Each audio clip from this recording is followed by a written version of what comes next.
Shalom sahabat Gibadah, apa kabar?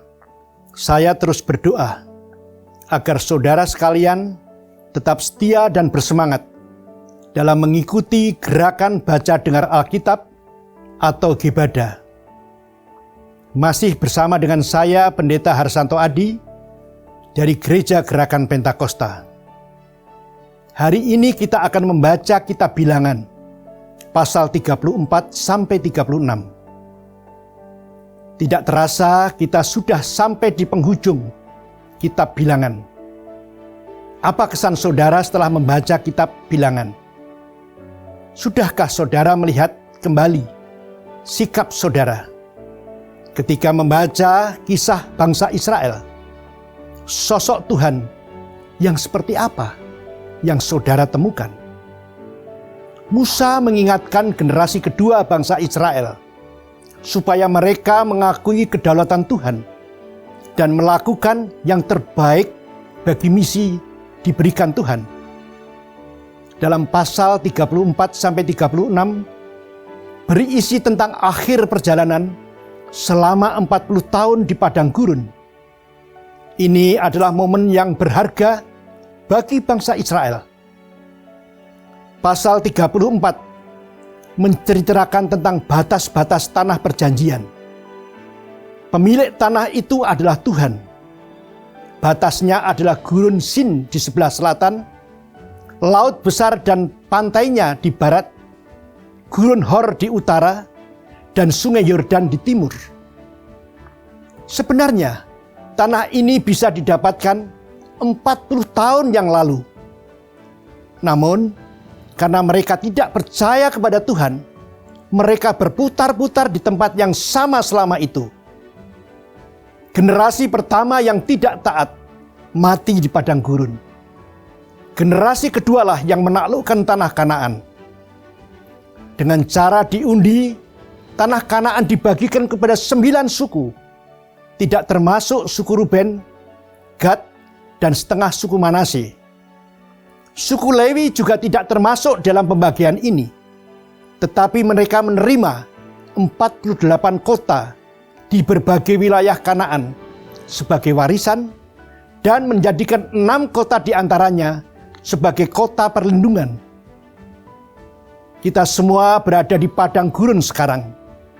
Seperti bangsa Israel, bukankah kita menumpahkan kekesalan dan keluhan setiap hari?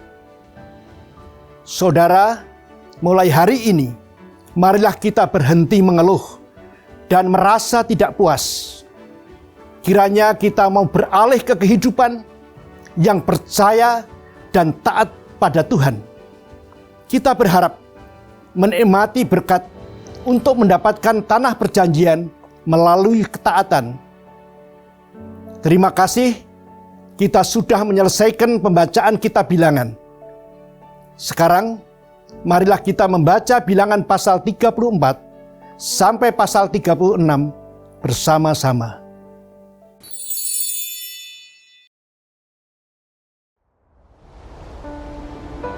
Tuhan berfirman kepada Musa, "Perintahkanlah kepada orang Israel dan katakanlah kepada mereka, apabila kamu masuk ke negeri Kanaan, maka inilah negeri yang akan jatuh kepadamu sebagai milik pusaka, yakni tanah Kanaan menurut batas-batasnya. Adapun sisi selatanmu ialah dari padang gurun Zin menyusur Edom, maka batas selatanmu mulai dari ujung laut Asin di sebelah timur.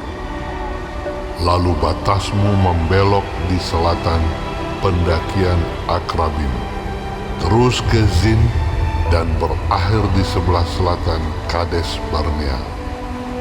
Sesudah itu ia mencapai Hajar Adar dan terus ke Azmon. Kemudian batas itu membelok dari Azmon ke Sungai Mesir dan berakhir ke laut. Batas baratmu ialah Laut Besar dan pantainya. Itulah batas baratmu. Inilah batas utaramu. Mulai dari Laut Besar, haruslah kamu buat tanda batas ke Gunung Hor. Dari Gunung Hor harus kamu buat tanda batas ke jalan yang menuju ke Hamat, lalu batas itu mencapai Zedat. Kemudian batas itu mencapai Zifron dan berakhir di Hazar Enan. Itulah batas utaramu. Sebagai batasmu di sebelah timur, haruslah kamu membuat tanda batas dari Hazar Enan ke Sefam. Dari Sefam, batas itu turun ke Riblah di sebelah timur Ain. Kemudian batas itu turun lagi dan mencapai tebing Danau Kineret di sebelah timur. Lalu batas itu turun ke Sungai Yordan dan berakhir di Laut Asin. Itulah negerimu menurut batas-batasnya sekeliling. Musa memerintahkan kepada orang Israel, Itulah negeri yang akan kamu bagi sebagai milik pusaka dengan membuang undi yang diperintahkan Tuhan untuk diberikan kepada suku yang 9,5 itu. Sebab suku Bani Ruben menurut puak-puak mereka dan suku Bani Gad menurut puak-puak mereka telah menerima milik pusakanya. Juga suku Manasye yang setengah itu telah menerimanya. 2,5 suku itu telah menerima milik pusaka mereka di seberang Sungai Yordan, di dekat Jeriko, ke sebelah timur. Tuhan berfirman kepada Musa, Inilah nama orang-orang yang harus membagikan tanah itu kepadamu sebagai milik pusaka. Imam Eleazar dan Yosua bin Nun. Lagi haruslah kamu mengambil seorang pemimpin dari setiap suku untuk membagikan tanah itu sebagai milik pusaka. Inilah nama orang-orang itu. Dari suku Yehuda, Kaleb bin Yefune. Dari suku Bani Simeon, Samuel bin Amihud. Dari suku Benyamin, Elidan bin Kislon. Dari suku Bani Dan, seorang pemimpin, Buki bin Yogli. Dari anak-anak Yusuf, yakni dari suku Bani Manasye, seorang pemimpin, Haniel bin Efod. Dan dari suku Bani Efraim, seorang pemimpin, Kemuel bin Siftan. Dari suku Bani Zebulon, seorang pemimpin, Elisafan bin Parmah. Dari suku Bani Isakar, seorang pemimpin, Paltiel bin Azam. Dari suku Bani Asyel, seorang pemimpin, Ahihud bin Selomi. Dari suku Bani Naftali, seorang pemimpin, Pedael bin Amihud. Itulah orang-orang yang diperintahkan Tuhan untuk membagikan milik pusaka kepada orang Israel di tanah Kanaan.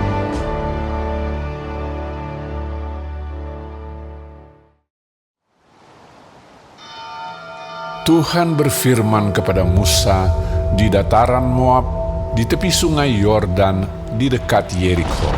Perintahkanlah kepada orang Israel, supaya dari milik pusaka kepunyaannya, diberikan mereka kota-kota kepada orang Lewi untuk didiami. Juga haruslah kamu memberikan kepada orang Lewi tanah-tanah penggembalaan yang di sekeliling kota-kota itu. Kota-kota itu akan menjadi kepunyaan mereka untuk didiami, dan tanah-tanah penggembalaannya untuk hewan yang mereka miliki, dan untuk segala ternak mereka yang lain. Tanah-tanah penggembalaan kota-kota yang harus kamu berikan kepada orang Lewi itu ialah dari tembok kota keluar 1.000 hasta berkeliling. Di luar kota itu haruslah kamu mengukur 2000 hasta di sisi timur dan 2000 hasta di sisi selatan, dan 2000 hasta di sisi barat, dan 2000 hasta di sisi utara, sehingga kota itu berada di tengah-tengah. Itulah bagi mereka tanah-tanah penggembalaan kota-kota. Mengenai kota-kota yang harus kamu berikan kepada orang Lewi itu, ialah 6 kota perlindungan yang harus kamu berikan, supaya orang pembunuh dapat melarikan diri ke sana. Di samping itu, haruslah kamu memberikan 42 kota. Segala kota yang harus kamu berikan kepada orang Lewi itu berjumlah 48 kota, semuanya dengan tanah-tanah penggembalaannya. Mengenai kota-kota yang akan kamu berikan dari tanah milik orang Israel, dari suku yang banyak jumlahnya, haruslah kamu ambil banyak, dan dari suku yang sedikit jumlahnya, haruslah kamu ambil sedikit. Setiap suku harus memberikan dari kota-kotanya kepada orang Lewi sekadar milik pusaka yang dibagikan kepadanya. Tuhan berfirman kepada Musa, Berbicaralah kepada orang Israel dan katakanlah kepada mereka, apabila kamu menyeberangi sungai Yordan ke tanah Kanaan, maka haruslah kamu memilih beberapa kota yang menjadi kota-kota perlindungan bagimu, supaya orang pembunuh yang telah membunuh seseorang dengan tidak sengaja dapat melarikan diri ke sana. Kota-kota itu akan menjadi tempat perlindungan bagimu terhadap penuntut balas, supaya pembunuh jangan mati sebelum ia dihadapkan kepada rapat umat untuk diadili. Dan kota-kota yang kamu tentukan itu haruslah 6 buah kota perlindungan bagimu. 3 kota harus kamu tentukan di seberang sungai Yordan sini, dan 3 kota harus kamu tentukan di tanah Kanaan, semuanya kota-kota perlindungan. Ke-6 kota itu haruslah menjadi tempat perlindungan bagi orang Israel dan bagi orang asing dan pendatang di tengah-tengahmu, supaya setiap orang yang telah membunuh seseorang dengan tidak sengaja dapat melarikan diri ke sana. Tetapi jika ia membunuh orang itu dengan benda besi sehingga orang itu mati, maka ia seorang pembunuh. Pastilah pembunuh itu dibunuh. Dan jika ia membunuh orang itu dengan batu di tangan yang mungkin menyebabkan matinya seseorang sehingga orang itu mati, maka ia seorang pembunuh. Pastilah pembunuh itu dibunuh.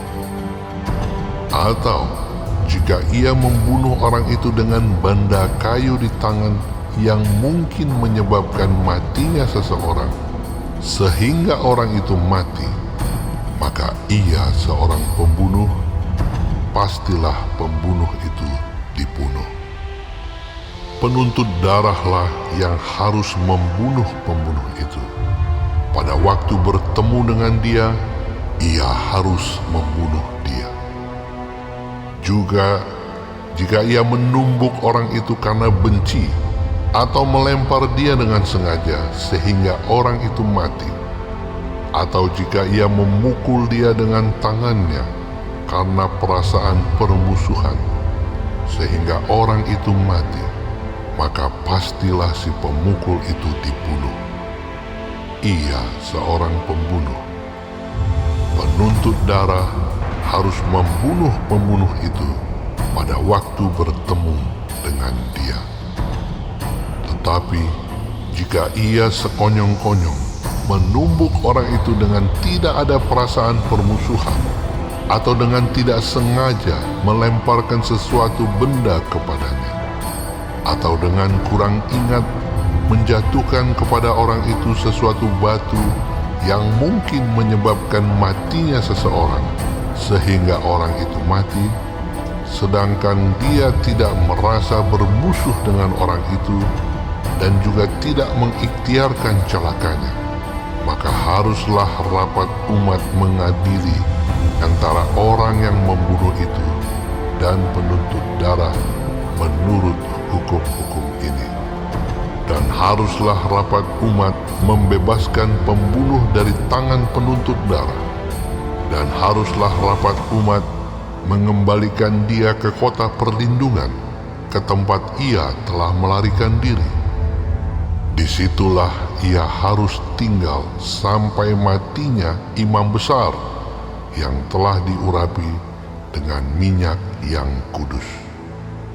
Tetapi jika terjadi bahwa pembunuh itu keluar dari batas kota perlindungan, tempat ia melarikan diri, dan penuntut darah mendapat dia di luar batas kota perlindungannya, dan penuntut darah membunuh pembunuh itu, maka tidaklah ia berhutang darah, sebab pembunuh itu wajib tinggal di kota perlindungan sampai matinya imam besar.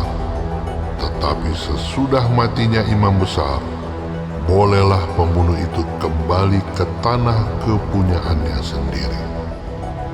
Itulah semuanya yang harus menjadi ketetapan hukum bagimu, turun-temurun di segala tempat kediamanmu. Setiap orang yang telah membunuh seseorang haruslah dibunuh sebagai pembunuh menurut keterangan saksi-saksi. Tetapi kalau hanya satu orang saksi saja, tidak cukup untuk memberi keterangan terhadap seseorang dalam perkara hukuman mati.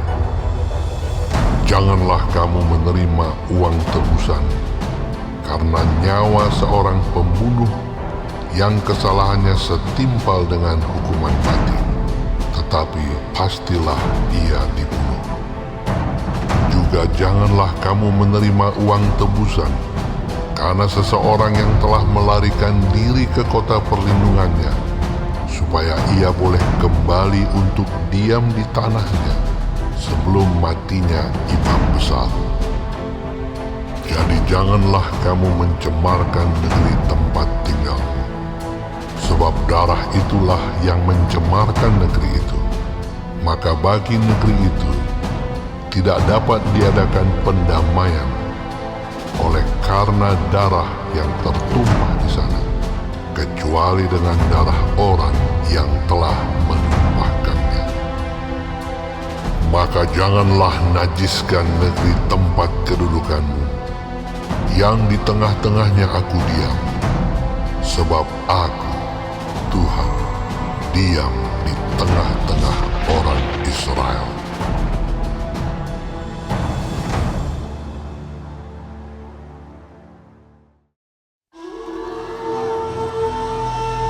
Mendekatlah kepala-kepala puak dari kaum Bani Gilead bin Makhir bin Manasye, salah satu dari kaum-kaum keturunan Yusuf, dan berbicara di depan Musa dan pemimpin-pemimpin kepala-kepala suku orang Israel. Kata mereka, Tuhan telah memerintahkan tuanku untuk memberikan tanah itu kepada orang Israel sebagai milik pusaka dengan membuang undi. Dan oleh Tuhan telah diperintahkan kepada tuanku untuk memberikan milik pusaka Selafehat, saudara kami, kepada anak-anaknya yang perempuan. Tetapi seandainya mereka kawin dengan salah seorang anak laki-laki dari suku lain di antara orang Israel, maka milik pusaka perempuan itu akan dikurangkan dari milik pusaka bapa-bapa kami, dan akan ditambahkan kepada milik pusaka suku yang akan dimasukinya. Jadi akan dikurangkan dari milik pusaka yang diundikan kepada kami. Maka apabila tiba tahun Yobel bagi orang Israel, milik pusaka perempuan itu akan ditambahkan kepada milik pusaka suku yang akan dimasukinya, dan akan dikurangkan dari milik pusaka suku nenek moyang kami. Lalu Musa memerintahkan kepada orang Israel sesuai dengan titah Tuhan. Perkataan suku keturunan Yusuf itu benar. Inilah firman yang diperintahkan Tuhan mengenai anak-anak perempuan Selofehad. Bunyinya, mereka boleh kawin dengan siapa saja yang suka kepada mereka, asal mereka kawin di lingkungan salah satu kaum dari suku ayah mereka. Sebab milik pusaka orang Israel tidak boleh beralih dari suku ke suku, tetapi orang Israel haruslah masing-masing memegang milik pusaka suku nenek moyangnya. Jadi setiap anak perempuan di antara suku-suku orang Israel yang telah mewarisi milik pusaka haruslah kawin dengan seorang dari salah satu kaum yang termasuk suku ayahnya, supaya setiap orang Israel mewarisi milik pusaka nenek moyangnya. Sebab milik pusaka itu tidak boleh beralih dari suku ke suku, tetapi suku-suku orang Israel haruslah masing-masing memegang milik pusakanya sendiri. Seperti yang diperintahkan Tuhan kepada Musa, demikianlah diperbuat anak-anak perempuan Zelofehad. Maka Mahla, Tirza, Hogla, Milka, dan Noah, anak-anak perempuan Zelofehad, kawin dengan anak-anak lelaki dari pihak saudara-saudara ayah mereka. Mereka kawin dengan laki-laki dari kaum-kaum Bani Manasye bin Yusuf, sehingga milik pusaka mereka tetap tinggal pada suku kaum ayahnya. Itulah perintah dan peraturan yang diperintahkan Tuhan kepada orang Israel dengan perantaraan Musa di dataran Moab di tepi sungai Yordan dekat Yeriko.